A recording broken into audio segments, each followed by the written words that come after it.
Welcome to Exploring the Mystical Side of Life with your host, Michelle Aubin and Linda Lang. Welcome, everyone. My name is Michelle Aubin, and I'm here with my co-host, Linda. Hi, Linda. Hi, Michelle. This is Linda Lang from thoughtchange.com. Well, Linda, we were talking about the topic today just a minute ago, and we're going to talk about the stories we all tell ourselves and how those stories impact our lives. And I think we can dive into some good things to do with this topic. Do you want to kick us off on what this is all about? Sure, Michelle. I think it's a fantastic topic, first of all, because it's something we all do. We all tell stories about ourselves, either to other people or to ourselves, and stories change. But I think probably the place where I would start, and maybe it's a little bit loaded topic, but there are some people that have had some really horrible things that have happened to them.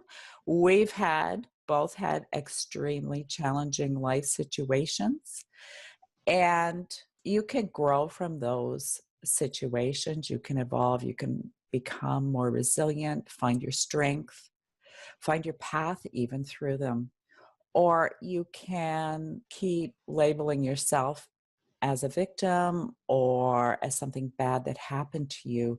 And if you take that path compared to this path, you're going to end up in two very different places. So that's probably where I would start. I think of Oprah, who, was sexually abused as, I think, a 13-year-old, who was able to overcome all of the stigma and difficult emotions and become a real force in the world for good.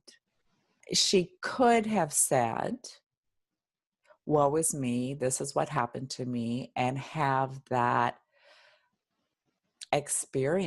abuse experience, be the defining role in her life. So that's what I'm talking about by telling a story.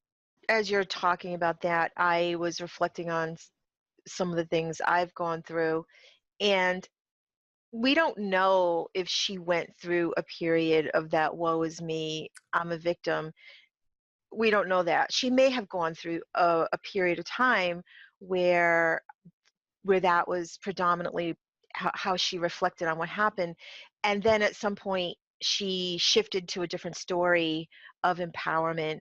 So we never really know what's going on, but it seems like she, at some point, had that story of empowerment and using the story as fuel almost. When I look at Oprah, I think she's used what happened as a way to support her purpose in the world in an ironic way.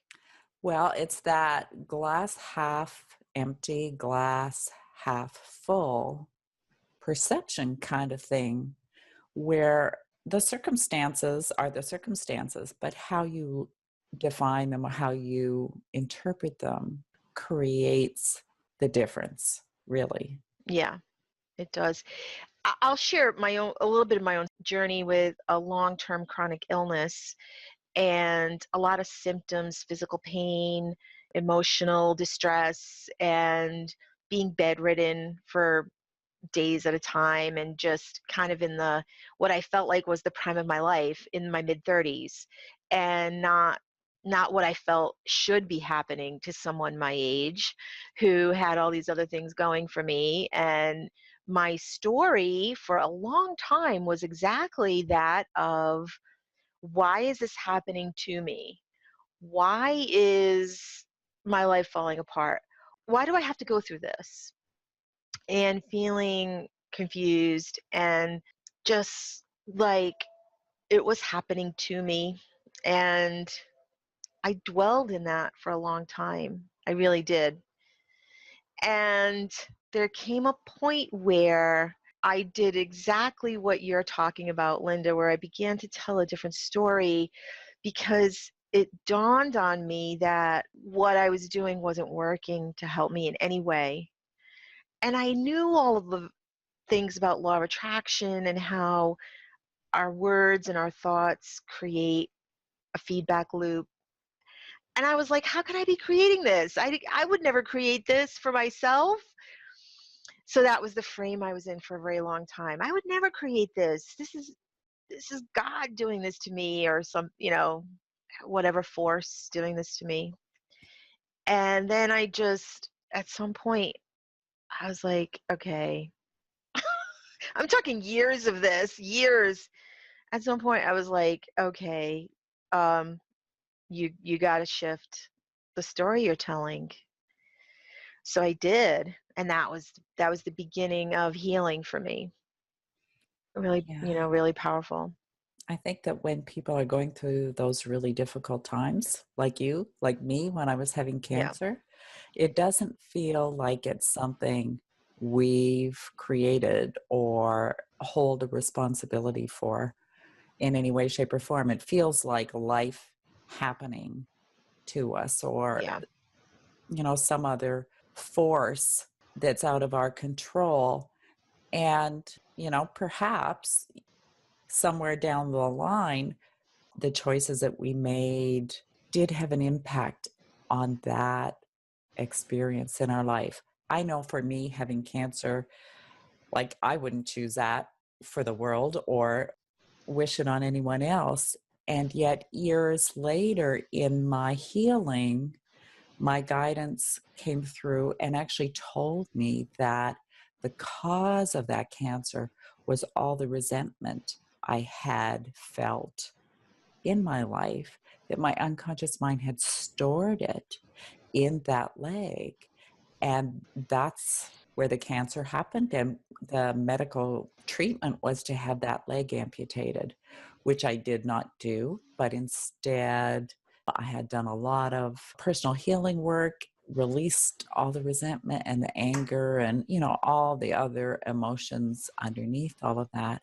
But effectively, that was my responsibility. That's not really the right word. It was my perception of how the world was and how my life was and how people should or shouldn't do right. whatever that became trapped in my energy field. And even if you look from the place where you are now and you stand in that place, no matter what's happened to you in the past, where you are right now, if you can accept responsibility to have a more empowered life from here on in, if you can, stand up for yourself and do your healing work and be the person you're supposed to be, if you take that responsibility and not let the past define you, you're going to have a very different outcome than if you allow the past traumas to be who you are. You said an interesting phrase, which is stand up for yourself. And this phrase, take responsibility, is sometimes loaded for people. Like, something happened to me, so I'm not responsible for the thing that happened to me. So and so did this to me, or my illness, or whatever it was happened to me. But we are always responsible for how we interpret that. If someone does something that transgresses my personal space or insults me, I'm not necessarily responsible for that, but I can be responsible for what I do, how I interpret that, or the story I tell myself. And we're always telling ourselves stories about the world, how the world is, how people are, how people should be, and we have control over those stories. It's a fine line. It's a distinction. It is a fine line. It is being responsible for your response. We can get into this kind of other broader conversation about the energetic field and how things that happen are a mirror of and show us our belief systems about the world. But if you're someone that's not in that place, I think most people can say, well, I do have authority over how I interpret events. I do have that control at a Everyone minimum. has the ability to kind of reframe Yeah. the story that they tell themselves, to have a more healthy and beneficial outlook. Now, did you start changing your story before you saw physical healing, or did it come after? Well, that's a good question. If I remember back, I remember being, in an absolute state of fear Hmm. and then doing a lot of soul searching. And I hadn't even got to the law of attraction really. I just knew there was something more to this and that it didn't have to be the way the doctors Hmm. were prognosing for me. So, yeah, I never, ever, ever felt like a victim, which is really interesting. And I never defined myself, at least publicly, as having cancer. For many, many years, I didn't even tell anyone because I didn't want to have that label. Right, Now I tell more people because it's a really powerful story. And if I can do it, you can do it. Right. right. So I don't know. Did that answer your question? Yeah, I went through a similar thing. I was in the middle of all of these symptoms, and I was very ambivalent about having a diagnosis. And on one hand, when you have a lot of symptoms and you don't know why, and you know something's not right physically, it can be a relief to say, "Oh, I do have a condition. I'm not making it up." And I remember feeling like my diagnosis was fibromyalgia, chronic fatigue, a lot of other things that go along with it. It's a whole list of diagnoses, which actually became a little absurd. But that's very common for people with autoimmune condition. So on one hand, I felt relieved to say, well, yeah, there is something not right. And I did not label myself, just as you didn't. I did not label myself as I have fibromyalgia. And I don't know what I did. I think I just said I have all these symptoms. Today, I will say I had an autoimmune condition, but I frame it as this is something I dealt with. I don't frame it as a present day experience. And I stopped labeling myself that way, even when I still had symptoms, as a way to change my story. So I was in the middle of symptoms and flare ups, and I would say, this is something I've moved through. My body will make adjustments. That's all I'm experiencing. So I would kind of play with that idea of a symptom flaring up didn't define what was happening forever in my body. If that makes any sense. I totally get your point. How, sometimes it can seem like really imperative that you get a label so that you kind of Yeah, know. It's like for your conscious mind so yeah. that you understand. And the danger of that becomes when you define yourself with that label, you have this issue perhaps for the rest of your life, right? There are a lot of kind of chronic Yep. conditions that don't really see a lot of improvement once you kind of grab onto them and allow them to become who you are. It's a little bit of a tricky situation. It's more complicated than that because there's a big matrix of physical, mental, emotional, and spiritual aspects that are in that little ball that's presenting itself That to. is so well, that's such a great phrase for it because, yeah, it's not just the body, it's not just the emotions, it's not just the spiritual aspect. And you spoke about this well with your experience with understanding your experience from multiple levels. And matrix is a good word. It's like all these things connect. And so what happened for me, I don't know if this happened for you, I started to get better, but not all at once. It was like one thing would be a little bit better. I still was dealing with other symptoms. And I thought of it like a matrix. I didn't necessarily have that word, but I was like, this isn't just physical. This isn't just one aspect of me. I understood that there was all of these other layers connected, and am still diving into that. It's a really never ending thing. But what happened for me was I didn't know when to tell myself the story that I was better. Like, I walked around for so long with this challenge, really serious challenge of functioning not at my best.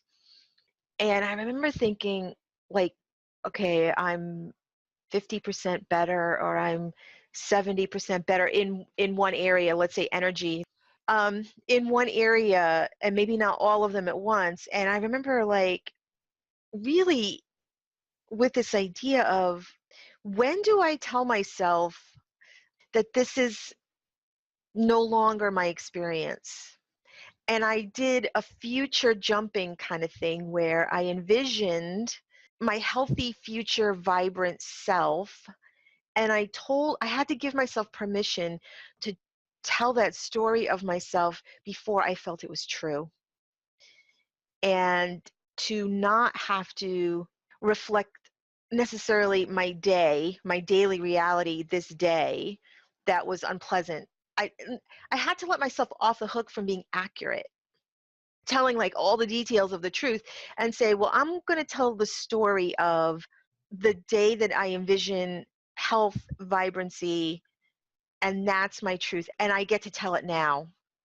I think you hit on a really important, a key information about this. And it's that kind of detailed telling of the truth. It's like that conscious mind that wants to dissect everything. But the more that we do that, the more ingrained things become, whether Yeah. that's a physical issue, a mental issue, or some challenge or trauma. Financial, Yeah, it could be whatever it might anything, be.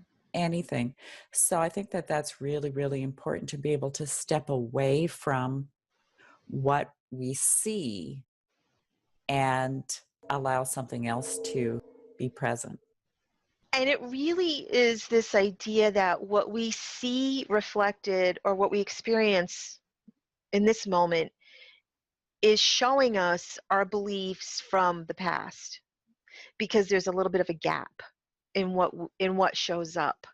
So looking around at my world, checking in about my physical health, mental, emotional health, is a reflection of what I thought about before, or my story that I told myself, or my unresolved stories, and what I put out energetically today will show up in the future. Well, that is the ancient mystery school teaching of as above, so below, Oh, as within, yeah. so without. And do they teach that there's this time delay? I think on a spiritual level, there probably is no time, Yeah. but it can really show up at any point. But if it's in your life, there's something that's in resonance with you or with your life purpose, your learning, that you've had that experience for. Well, as odd as it sounds, when I transitioned through the difficult part of my story into redefining it, and now I can say I'm living the life that I had envisioned for myself, of vitality and health, and I'm sleeping well, and I'm pain free, all that stuff. And when I tell myself a story about that experience now, I do see that it's related to my purpose, because I learned so much about all of those things that you describe, about how resentments impact the body, and how stories that we tell about who we are affect us. And I have let go of many, many stories about myself and people from my past and events that happened, and just let go of it all. And I tell a different story about what happened to me. And this may sound to some people strange. It was the best thing that could have happened to me. Now, how's that for a story? I always believe life is supporting us on our perfect path, even if it's Yeah. so hard and so challenging. And for me, that experience taught me even things like how to make choices that are in my best interest. because I didn't have the energy to do anything extra for such a long time that I became very picky about what I spend my time doing. And now that I have more energy, I haven't lost that lesson of how precious our energy is. So even that lesson, if that was the only thing I learned, that's a great lesson. But I learned there's so many other things I learned, but making those choices and how to evaluate what's a good use of my time and my energy. So, And your thoughts. yes. I think that's a great place to end for today. Michelle, thank you for sharing your story. Thank you too, Linda. So, bye for now, everyone. Keep those thoughts on the upside. Keep it focused where you want it to be. Okay, very good. Bye for Bye. now.